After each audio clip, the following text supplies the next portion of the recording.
Hello dear friends, मैं सुमन और स्वागत करती हूँ आपका अपने चैनल आपकी सहेली सुमन में। फ्रेंड्स, आज की वीडियो में हम बात करेंगे आपके पीरियड्स की डेट मिस हो गई, आपने अपना प्रेगनेंसी टेस्ट किया, टेस्ट पॉजिटिव आ गया, या आपने प्रेगनेंसी टेस्ट नहीं भी किया, आपको गर्भ ठहरने के कुछ संकेत नज़र आ रहे हैं जिससे आप काफ़ी हद तक श्योर हो चुके हैं कि आपने प्रेगनेंसी कंसीव कर ली है। और फिर अर्ली प्रेगनेंसी के अंदर एक बहुत ही कॉमन प्रॉब्लम है जो अक्सर महिलाएं फेस करती हैं और समटाइम्स ये प्रॉब्लम आपकी प्रेगनेंसी के लिए खतरा भी बन सकता है। तो इसलिए प्रेगनेंसी के शुरू के कुछ हफ्ते, खास तौर पर पहले 12 हफ्ते बहुत ही इंपॉर्टेंट होते हैं अपनी प्रेगनेंसी को सेफ बनाने के लिए। तो प्रेगनेंसी के पहले पहले जो शुरुआती वीक्स होते हैं उनमें हम बात कर रहे हैं पेट के अंदर दर्द होना, नाभि से नीचे नाभि से ऊपर पेट के अंदर दर्द होना, इसकी क्या वजह हो सकती है अर्ली प्रेगनेंसी में। तो दो तरह के रीजन्स हो सकते हैं अर्ली प्रेगनेंसी में पेट के अंदर दर्द होने की। एक तो वो दर्द जो नॉर्मली शुरुआती प्रेगनेंसी में होते हैं जिनके बारे में आपको कुछ परेशान होने की ज़रूरत नहीं है, लेकिन दूसरे दर्द ऐसे होते हैं अर्ली प्रेगनेंसी में अगर आप इन्हें इग्नोर करते हैं तो आपके लिए खतरनाक हो सकते हैं। तो इसके लिए जानना ज़रूरी है कि नॉर्मल पेन कौन से होते हैं अर्ली प्रेगनेंसी में पेट के अंदर और अब नॉर्मल पेन कौन से होते हैं अर्ली प्रेगनेंसी में पेट के अंदर जो आपके लिए खतरा बन सकते हैं। इसी टॉपिक पर बात करेंगे आज के इस वीडियो में। तो चलिए बिना देरी के वीडियो शुरू कर लेते हैं। वीडियो अगर आप लोगों को इन्फॉर्मेटिव लग रहा है तो प्लीज़ वीडियो को लाइक और शेयर कीजिएगा। चैनल पर पहली बार आए हैं तो प्लीज़ चैनल को बिना सब्सक्राइब किए मत जाइएगा। तो पहले बात कर लेते हैं नॉर्मली कौन से रीजन्स हो सकते हैं पेट के अंदर दर्द होने की अर्ली प्रेगनेंसी में जिनके बारे में आपको परेशान होने की ज़रूरत नहीं है। जैसे ही आपकी प्रेगनेंसी कंसीव होती है तो आपके अंदर प्रेगनेंसी के हार्मोन्स बढ़ना शुरू हो जाते हैं आपके ब्लड स्ट्रीम के अंदर।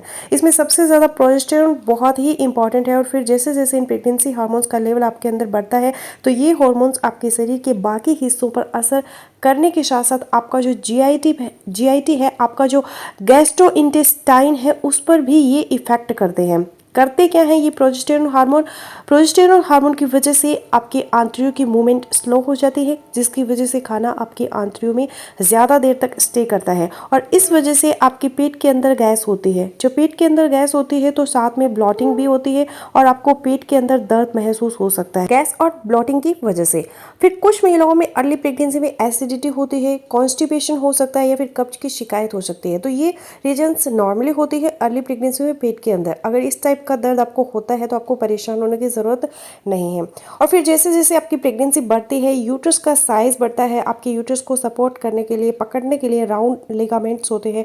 जब यूट्रस का साइज़ बढ़ता है, यूट्रस पर स्ट्रेच आती है तो इन राउंड लिगामेंट्स के ऊपर भी स्ट्रेच आती है जिसकी वजह से आपको पेन हो सकता है। लेकिन ये पेन अर्ली प्रेगनेंसी में कम ही होता है, ज़्यादातर लेट प्रेगनेंसी में ही होता है। प्रेगनेंसी का जो आखिरी हफ्ता है उसके अंदर ये पेन होता है। लेकिन ये राउंड लिगामेंट्स का पेन हर वक्त नहीं होता, खास तौर पर उठते बैठते हुए ज़्यादा होता है या फिर छींकते हुए, खांसी करते हुए ये पेन आपको राउंड लिगामेंट्स का ज़्यादा होगा। तो इस राउंड लिगामेंट से बचने के लिए आपको उठते बैठते आपको सावधान रखने की ज़रूरत होती है।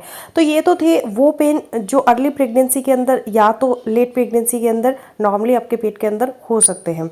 इसमें आपको परेशान होने की ज़रूरत नहीं है। अब बात कर लेते हैं कौन से ऐसे पेन हैं जो अर्ली प्रेगनेंसी में शुरू के कुछ हफ्तों में अगर आपके पेट के अंदर होते हैं तो आपके लिए खतरा बन सकते हैं। आपको कभी भी उनको इग्नोर नहीं करना चाहिए।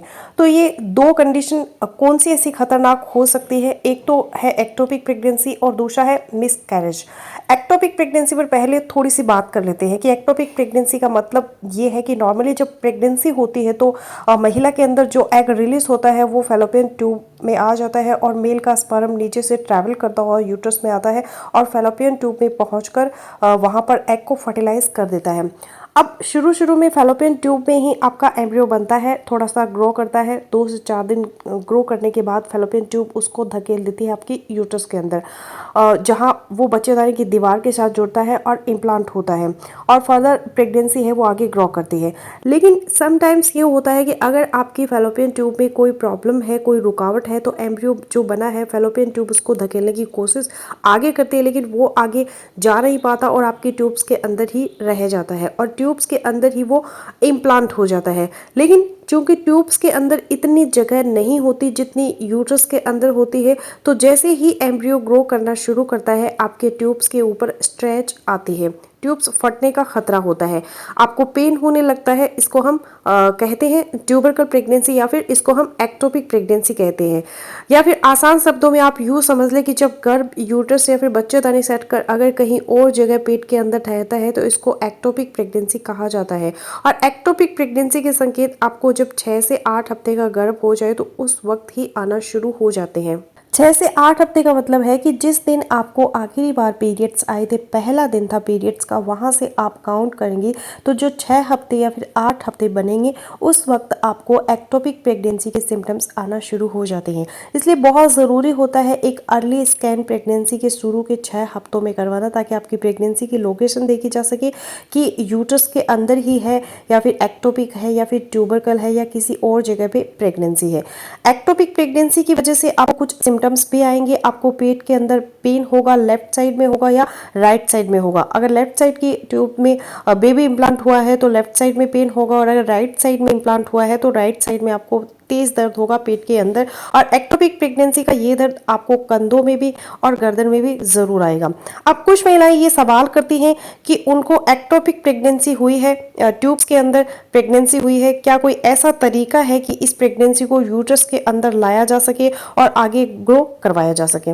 तो बिल्कुल भी ऐसा कोई तरीका नहीं है। अगर एक बार डायग्नोस हो गई कि एक्टोपिक प्रेगनेंसी है तो इसको अबॉर्ट ही करवाना पड़ता है, खत्म ही करवाना पड़ता है। अब दूसरा जो पेन हो सकता है जो आपके लिए खतरा बन सकता है अर्ली प्रेगनेंसी में, अगर आपको पेट के अंदर होता है तो वो है मिसकैरेज का पेन या फिर अबॉर्शन का पेन। ये दर्द इस चीज का संकेत है कि आपकी प्रेगनेंसी खतरे में है। आपको इग्नोर नहीं करना होता है ऐसे दर्द को। ये दर्द तेज टाइप का होता है पेट के अंदर, क्योंकि अगर आपको मिसकैरेज की सिम्टम्स आ रही है तो ज़रूरी नहीं कि आपका मिसकैरेज ही हो जाए। समटाइम्स अर्ली इंटरवेंशन अगर आपके डॉक्टर करते हैं, आपको कुछ मेडिसिन देते हैं तो आपकी प्रेगनेंसी को बचाया जा सकता है। तो ये जो दर्द होता है आपके पेट के अंदर तेज टाइप का दर्द होता है, आप बर्दाश्त नहीं कर सकती ऐसा दर्द होता है, कंटिन्यू रहता है। साथ में आपको कमर में भी तेज टाइप का दर्द हो सकता है और फिर साथ में आपको वजाइनल ब्लीडिंग भी शुरू हो सकती है। तो अगर इस टाइप के संकेत आपको अपने अंदर दिख रहे हैं, साथ में पेट के अंदर तेज दर्द है, तो कभी भी इग्नोर ना करें। ये आपका मिसकैरेज या फिर अबॉर्शन हो सकता है। मिसकैरेज या अबॉर्शन से बचने के लिए तुरंत से अपने डॉक्टर से कंसल्ट करें। तो बहुत ही इम्पॉर्टेंट होते हैं प्रेगनेंसी के शुरू के कुछ हफ्ते। अगर आपको इस टाइप का हल्का फुल्का पेन होता है जो हमने डिस्कस किया है, जो ब्लॉटिंग कब्ज या फिर गैस की वजह से या फिर एसिडिटी की वजह से, तो इसमें डरने की ज़रूरत नहीं है। लेकिन अगर आपको एक्टोपिक प्रेगनेंसी वाला पेन है या फिर मिसकैरेज या फिर अबॉर्शन वाला पेन है, तब आपको बिल्कुल भी रिस्क नहीं लेना है, तुरंत अपने डॉक्टर से कंसल्ट करना है। तो फ्रेंड्स बस यही था मेरा आज का वीडियो। आई होपफुली मेरा आज का वीडियो आप लोगों के लिए यूजफुल रहेगा। सो मिलते हो नेक्स्ट वीडियो में, तब तक के लिए बाय बाय।